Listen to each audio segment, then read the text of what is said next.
Hello विद्यार्थियों, मैं रंजीत कुमार। आप लोग कैसे हो? मैं आज आप लोग के बीच एक बहुत ही बेहतर टॉपिक को लेकर के आया हूं, जिसमें मैं बताऊंगा 11वीं क्लास ही नहीं बल्कि हर कॉम्पिटेटिव क्षेत्र के विद्यार्थी 11वीं क्लास के स्टूडेंट या 12th क्लास के स्टूडेंट की बेसिक नॉलेज के लिए जिसकी जरूरत केमिस्ट्री में हर पन्नों में पड़ती है, और उसका नाम है इलेक्ट्रॉनिक कॉन्फ़िगरेशन। इलेक्ट्रॉनिक विन्यास कैसे लिखना सीखेंगे हम, है ना, कक्षाओं में, उप कक्षाओं में। तो इसके लिए हम वर्णन यहाँ पे करते हैं बाबू। हमने एक छोटा सा टॉपिक आपको बताया था परमाणु के बारे में। क्या बताया था बाबू? परमाणु। और ये परमाणु के बारे में मैंने बताया था कि क्या, जब परमाणु जो होता है तत्व का सबसे छोटा कण होता है। परमाणु क्या होता है? तो तत्व का सबसे छोटा कण होता है, जिसे हम लोग जान चुके हैं। और तत्व के सबसे छोटे कण को परमाणु कहा जाता है। लेकिन अगर थोड़ी देर के लिए परमाणु को अगर हम गोलीय मानते हैं, कैसा मानते हैं? गोलीय मानते हैं, तो यह परमाणु का केंद्र होता है। और इस केंद्र को हम लोग क्या करते हैं? इस केंद्र को हम लोग नाभिक का नाम देते हैं। क्या देते हैं बाबू? नाभिक कहते हैं। और नाभिक की खोजकर्ता की बात अगर कहा जाए तो इसे हम रदरफोर्ड को मानते हैं। रदरफोर्ड को नाभिक की खोजकर्ता माना जाता है। तो इस स्थिति में नाभिक में दो कण उपस्थित होते हैं, प्रोटॉन और न्यूट्रॉन। तो यहाँ पे मैं लिख दूं नाभिक में उपस्थित कण, नाभिक में उपस्थित कण। तो नाभिक में उपस्थित कण की बात कही जाए बाबू, तो यहाँ पे ये क्लियर हो गया कि नाभिक में उपस्थित कण कौन कौन से होंगे, है ना। तो उपस्थित कण होंगे आपके प्रोटॉन, और यहाँ पे कौन होंगे? न्यूट्रॉन।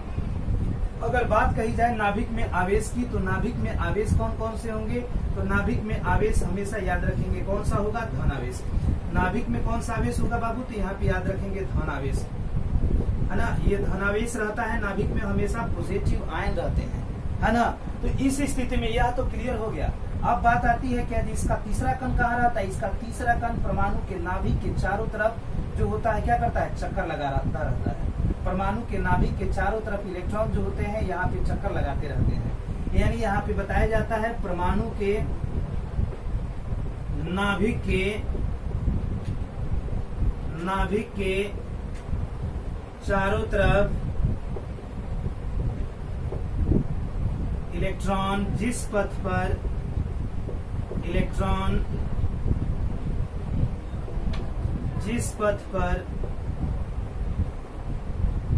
गमन करता है,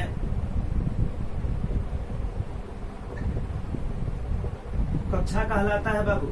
वह क्या कहलाता है? ऑर्बिट या कक्षा इसे हम बोलते हैं, ऑर्बिट कहते हैं, है ना। इसे हम कक्षा कहते हैं। देखिए ध्यान दीजिएगा यहाँ पे, यानी इलेक्ट्रॉन परमाणु के नाभिक के चारों तरफ इलेक्ट्रॉन जिस पथ पर गमन करता है उसे हम क्या कहते हैं?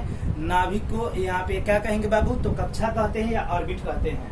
अब ये कक्षाएं जो होती है K के रूप में होती है, L के रूप में होती है, M के रूप में होती है और N के रूप में होती है।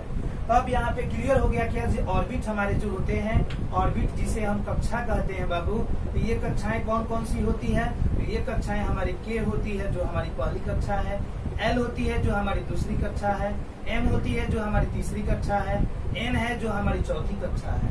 अब बात आती है क्या, जो प्रत्येक कक्षा में इलेक्ट्रॉन की संख्या कैसे निकालेंगे? तो प्रत्येक कक्षा में इलेक्ट्रॉन की संख्या, ध्यान देंगे बाबू, जो प्रत्येक कक्षा में इलेक्ट्रॉन की संख्या कैसे निकालते हैं? तो प्रत्येक कक्षा में इलेक्ट्रॉन की संख्या अब यहाँ पे निकालेंगे। इलेक्ट्रॉन की संख्या अगर निकालेंगे बाबू, तो इलेक्ट्रॉन की संख्या निकालने का तरीका होता है 2n²। और जहाँ पे हमारा n क्या होता है? जहाँ पे n बराबर होता है कक्षा की संख्या। क्या होता है बाबू? तो कक्षा की संख्या। तब उस स्थिति में हम लोग निकालें, n हमारी कक्षा की संख्या होता है, तो k हमारी पहली कक्षा है। और इसमें इलेक्ट्रॉन की संख्या निकालना होगा तो 2n²। तब यहाँ पे करते हैं 2 का गुना में 1² इसका 2 गुने 1 इसका कितना? 2 इलेक्ट्रॉन जो होते हैं पहली कक्षा में उपस्थित होते हैं। दूसरी कक्षा L होता है, इसके लिए भी सूत्र लगाएंगे 2n² करेंगे 2 गुने 2 का स्क्वायर अर्थात 2 गुने 4 यहाँ पे होता है। 8 इलेक्ट्रॉन इसमें गमन करते हैं। इसके अलावा मैं डालता हूँ बाबू M हमारी तीसरी कक्षा होता है, इसके लिए लिखते हैं 2 गुने 3 का 2n²। अब 2n² करेंगे तो लिखेंगे 2 गुने 3 का स्क्वायर अर्थात 2 गुने 9 बराबर 18 इलेक्ट्रॉन गमन करते हैं। इसके बाद आता है बाबू N हमारी चौथी कक्षा होता है, इसके लिए लिखते हैं 2n²। अब यहाँ पे करेंगे बाबू 2 गुने 4 का स्क्वायर बराबर 2 गुने 16 और बराबर कितने इलेक्ट्रॉन होते हैं? 32 इलेक्ट्रॉन होते हैं। तो इस तरीके से हम चाहें तो प्रत्येक कक्षाओं में इलेक्ट्रॉनों की संख्या को निर्धारित कर सकते हैं। तो आपने ये जाना किया कि परमाणु जो होता है बाबू प्रायः गोलीय होता है। उसके केंद्र में जो होते हैं प्रोटॉन और न्यूट्रॉन जैसे कण होते हैं, जिसके कारण परमाणु के नाभिक में धनावेश होता है। परमाणु के नाभिक के चारों तरफ जो घूमने वाला पथ होता है उसे इलेक्ट्रॉन जहाँ पे घूमता है उसे ऑर्बिट या कक्षा कहते हैं। नाभिक की बात कही जाए तो नाभिक की खोज रदरफोर्ड ने किया था। अब बात कही जाए ऑर्बिट की तो यह कक्षाएं KLMNO के रूप में रहेगी। जिस तरीके से इलेक्ट्रॉन की संख्या बढ़ेगी कक्षाओं की संख्या बढ़ती चली जाएगी। K हमारी पहली कक्षा, L हमारी दूसरी कक्षा, M हमारी तीसरी कक्षा और N हमारी चौथी कक्षा होती है। प्रत्येक कक्षा में इलेक्ट्रॉन की संख्या निकालने का तरीका होता है 2n², जहाँ पे n हमारी कक्षा की संख्या को निरूपित करता है। अब मैं बात बता दूं, इस तरीके से प्रत्येक कक्षा में इलेक्ट्रॉनों की संख्या निकालते हैं। K कक्षा में 2 इलेक्ट्रॉन गमन करते हैं, L में 8, M में 18 और N में जो होते हैं हमारे 32 इलेक्ट्रॉन गमन करते हैं। तो इस तरीके से इसे आप नोट करेंगे। अब मैं बताऊंगा कि किन किन कक्षाओं के अंतर्गत कौन कौन सी उप कक्षा आती है और इलेक्ट्रॉनों का वितरण कैसे किया जाता है। आप इसे नोट कीजिए।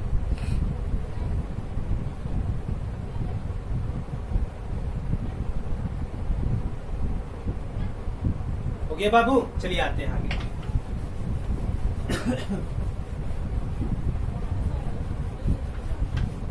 अब आता है बाबू अगला टॉपिक, जिसे हम बोलते हैं इलेक्ट्रॉनिक विन्यास। आप देखिए यहाँ पे इलेक्ट्रॉनिक विन्यास, ध्यान देंगे बाबू। हमारी यहाँ पे कक्षा हो गई, ये कक्षा कौन कौन सी, और यहाँ पे हमने डाला K L M N। अब बाबू देखिएगा, K के अंतर्गत आने वाली उप कक्षा जो होती है वो होती है S, L के अंतर्गत P, M के अंतर्गत D और F के अंतर्गत N के अंतर्गत F। यानी उप कक्षाएं जो होती है कौन कौन सी होती है बाबू, ये उप कक्षा जो होती है आपकी कौन कौन सी होती है, S होता है ना, P होता है, D होता है और F होता है। S में न्यूनतम 1 इलेक्ट्रॉन और अधिकतम जो होते हैं 2 इलेक्ट्रॉन रहते हैं। P में न्यूनतम 1 और अधिकतम 6 इलेक्ट्रॉन रहते हैं और D में न्यूनतम 1 और अधिकतम 10 इलेक्ट्रॉन रहते हैं। F में न्यूनतम 1 और अधिकतम 14 इलेक्ट्रॉन रहते हैं। तो इलेक्ट्रॉन का जब हम वितरण करना शुरू करते हैं बाबू, तो इस तरीके से उप कक्षाओं की कैपेसिटी या क्षमता होती है जिसमें इलेक्ट्रॉन प्रवेश करते हैं। अब बात आती है जो इलेक्ट्रॉनिक विन्यास का डेफिनेशन सर देना हो तो कैसे देंगे। आप बताएंगे जो किसी तत्व के परमाणु में उपस्थित इलेक्ट्रॉनों को उनके कक्षाओं या उप कक्षाओं में इलेक्ट्रॉनों के वितरण करने की जो प्रक्रिया होगी उसे आप इलेक्ट्रॉनिक विन्यास कहेंगे। किसी तत्व के परमाणु में उपस्थित इलेक्ट्रॉन की जो संख्या होगी उनको कक्षाओं या उप कक्षाओं में वितरण करने की जो प्रणाली होती है उसे इलेक्ट्रॉनिक विन्यास कहते हैं। ये हमारी उप कक्षाएं हैं S, P, D और F। S में न्यूनतम 1 और अधिकतम 2, P में न्यूनतम 1 अधिकतम 6, D में न्यूनतम 1 अधिकतम 10 और F में न्यूनतम 1 और अधिकतम 14 होते हैं। तो इस तरीके से अब आते हैं हम लोग बाबू इलेक्ट्रॉनिक कॉन्फ़िगरेशन पे। तो ध्यान देंगे बाबू, S के अंतर्गत मैंने बताया न्यूनतम 1 और अधिकतम 2, P जो होता है न्यूनतम 1 और अधिकतम 6, D जो होता है न्यूनतम 1 और अधिकतम 10 और F जो होता है न्यूनतम 1 और अधिकतम 14। अब आते हैं बाबू इसके टेबल को बनाते हैं और बहुत ही सरल भाषा में टेबल में बनाऊंगा जिसे आप देख करके ही सीख जाइएगा। देखिए कैसे 1s, यहाँ पे करते हैं 2s, 3s, 4s, 5s, 6s, 7s। अब आता है बाबू 2p, 3p, 4p, 5p, 6p। यहाँ पे आता है बाबू 3d, 4d, 5d और यहाँ पे आता है 4f। अब ध्यान दीजिएगा बाबू, इसको टेबल हम बनाते हैं। सबसे पहले 1s में इलेक्ट्रॉन प्रवेश करता है, 1s भरता है तब 2s में जाता है, 2s भरेगा तो 2p में, उसके बाद 3s में, 3s के बाद 3p में, 4s में और 4s के बाद 3d में, 4p में, 5s में, 5s के बाद 4d में, 5p में, 6s में, 6s के बाद आपका 4f, 5d, 6p और 7s। यह टेबल है इलेक्ट्रॉनिक विन्यास लिखने का। अब इस तरीका से हम इलेक्ट्रॉनिक विन्यास कैसे लिखेंगे बाबू, तो यह यहाँ पे और एक चीज जान जाइएगा बा, यहाँ पे जो कक्षा के अनुसार, तो बाबू यहाँ पे K कक्षा के अनुसार आता है 1s, L कक्षा के अंतर्गत आता है 2s और 2p, M कक्षा के अंतर्गत आता है बाबू 3s, 3p और M कक्षा के अंतर्गत आता है आपका यहाँ पे 3d। अब यहाँ पे आता है 4s, 4p, 4d और यहाँ पे 4f। ये जो होती है कक्षाओं के अनुसार उप कक्षाओं के है ना, वितरण करने की प्रक्रिया को मैंने यहाँ पे लिख दिया। अब आते हैं कुछ एग्जाम्पल हम बनाते हैं जिससे हम इलेक्ट्रॉनिक विन्यास लिखना सीख जाएंगे। सबसे पहला तत्व तो हाइड्रोजन होता है, परमाणु की संख्या 1 होती है, इलेक्ट्रॉनिक विन्यास क्या होगा 1s1 क्योंकि 1 इलेक्ट्रॉन है। दूसरा होता है बाबू हीलियम होता है, परमाणु संख्या 2 होती है ना। अब यहाँ पे लिखेंगे तो 1s1 और 2s1 अगर करते हैं तो ये तरीका हमारा गलत होता है। सबसे पहले क्या करेंगे तो 1s वाले को भर देते हैं 1s2। अब दूसरा होता है लिथियम, परमाणु संख्या 3 होती है, यहाँ पे होता है 1s3, तो ये तरीका हमारा गलत होता है क्योंकि s की कैपेसिटी 2 होती है। तब यहाँ पे करेंगे 1s2 और यहाँ पे 1s2 भर जाएगा तो किसमें लाएंगे 2s1। लिथियम के बाद आता है बाबू बेरिलियम, परमाणु संख्या 4 होती है, यहाँ पे करते 1s2 और यहाँ पे 2s2। बोरॉन होता है, परमाणु संख्या 5 होती है, यहाँ पे करते हैं 1s2 और 2s यहाँ पे 3 कर दें तो ये तरीका हमारा क्या होगा गलत होगा क्योंकि s की कैपेसिटी 2 है, 2 से अधिक नहीं रखेंगे तो 2s के बाद क्या लिखे आएंगे 2p, तो 2p1। अब थोड़ा सा भारी बना देते हैं सोडियम, परमाणु संख्या 11 होता है बाबू, तो करेंगे 1s2 2s2 और 2p अगर आप चाहते हैं जो 7 कर दें तो ये तरीका गलत होता है। क्यों? क्योंकि p में अधिकतम 6 ही इलेक्ट्रॉन जाएंगे और जब ये भर जाएंगे तब आएगा 3s1। ऐसे हम किसी तत्व का इलेक्ट्रॉनिक कॉन्फ़िगरेशन आसानी से कर सकते हैं। अब बाबू इसमें कहीं भी आपको अगर लग रहा है जो फॉल्ट है, कहीं भी आपको लग रहा है जो हमको समझ में नहीं आ रहा है तो आप कमेंट जरूर करेंगे और अधिक से अधिक जानकारी जरूर लेंगे, है ना। तो इसे आप उतार लेंगे और बनाएंगे। और मैं एक चीज बता दूं बाबू, जो कुछ ऐसे भी तत्व होते हैं जिसपे इलेक्ट्रॉनिक विन्यास मूल इलेक्ट्रॉनिक विन्यास से थोड़ा सा भिन्न होता है और वे तत्व जो होते हैं आपको यहाँ पे कोष्टक में मैं लिख देता हूँ। वो तत्व कौन कौन से होते हैं बाबू? तो वे तत्व जो होते हैं क्रोमियम होता है, कॉपर होता है ना, Ag होता है और Au होता है। ये क्रोमियम हुआ, ये कॉपर हुआ, ये चांदी हुआ, ये सोना हुआ। ये 4 ऐसे तत्व होते हैं, यही 4 ऐसे तत्व होते हैं जिनके इलेक्ट्रॉनिक विन्यास मूल इलेक्ट्रॉनिक विन्यास से भिन्न होता है क्योंकि इसमें d ऑर्बिटल जो होता है अर्धपूर्ण के करीब होता है या भरने के करीब होता है, तो s ऑर्बिटल के इलेक्ट्रॉन उठ करके उसको भरते हैं या हाफ फुलफिल करते हैं या पूर्णतः भरते हैं, जिससे इलेक्ट्रॉनिक विन्यास बदलते हैं। मैं आगे की ओर बताऊंगा जरूर, इसे आप नोट कर लें, फिर आगे मैं बताता हूँ। अब मैं आपको एक और ही सरलतम तरीका बताऊंगा जिसके अलावा अगर आप चाहते हैं जो निष्क्रिय गैसों से इलेक्ट्रॉनिक विन्यास को कैसे लिखा जाए तो निष्क्रिय गैसों से भी इलेक्ट्रॉनिक विन्यास लिखना आसानी से सीख सकते हैं। तो इसको आप उतार लें, अब मैं आगे की ओर आपको बताता हूं।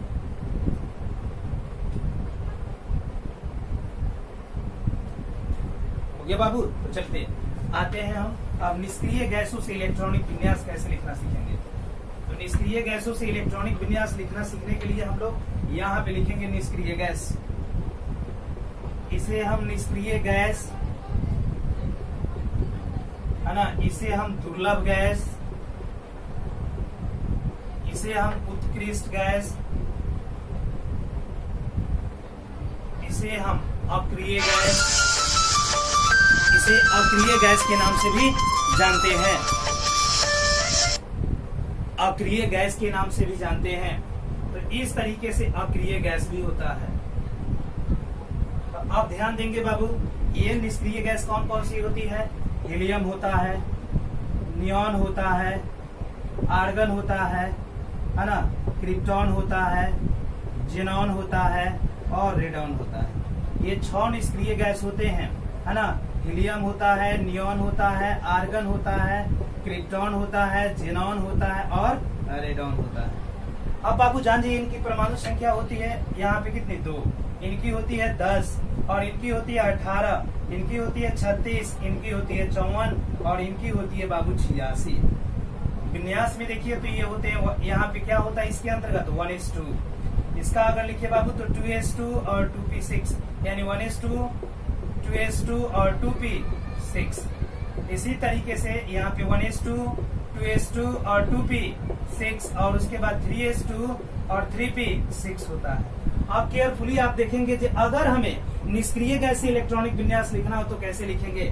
एग्जाम्पल देखिए बाबू, तो एग्जाम्पल आपके सामने है। लिथियम का लिखना हो तो परमाणु संख्या 3 होता है, तो इसका 2 इलेक्ट्रॉन पूर्ण कौन कर लेगा? हीलियम। अगर मैं हीलियम लिख दूं तो ये 1s2 कंप्लीट कर ली। अब हम केवल क्या कर सकते हैं? 2s1। तो इस तरीके से निष्क्रिय गैस से भी इलेक्ट्रॉनिक विन्यास लिखा जा सकता है। अगर हमें सोडियम का निकालना हो बाबू तो परमाणु संख्या 11, तो सोडियम यानी इसके निष्क्रिय गैस निकटतम कौन है? नियॉन। तो यहाँ पे मैं न्यूऑन लिख दूं तो 10 इलेक्ट्रॉन की पूर्ति हो गई। आप कर देंगे 3s1। उसी तरीके से अगर मैं लिख दूं कैल्शियम, परमाणु संख्या होता है 20, इसका निकटतम निष्क्रिय गैस कौन है? आर्गन। तो अगर मैं लिखूं बाबू यहाँ पे Ar और यहाँ पे कर दूं क्या, अब यहाँ पे 4s2, 18 2 20। तो इस तरीके से निष्क्रिय गैस से भी आप इलेक्ट्रॉनिक विन्यास लिख सकते हैं। अब यहाँ पे क्लियर कर लीजिएगा बाबू, हीलियम से लेकर के जेनॉन तक हमारे वायुमंडल में 1% उपलब्ध है और रेडियम के नाभिकीय विखंडन से प्राप्त किया जाता है। इसलिए इसे दुर्लभ गैस, उत्कृष्ट गैस, निष्क्रिय गैस, अक्रिय गैस का नाम दिया जाता है। तो निष्क्रिय गैसों से भी इलेक्ट्रॉनिक विन्यास आसानी से आप लोग लिख सकते हैं। ये हमारे पास तरीका है।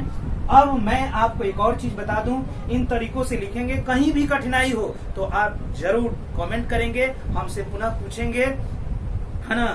अब मैं आप लोगों के बीच अगले वीडियो को लेकर के आऊंगा और एक बहुत ही बेहतर टॉपिक बताऊंगा। इस वीडियो को आप देखेंगे, इससे सरलतम भाषा में इलेक्ट्रॉनिक विन्यास आपको कहीं नहीं मिलेगा।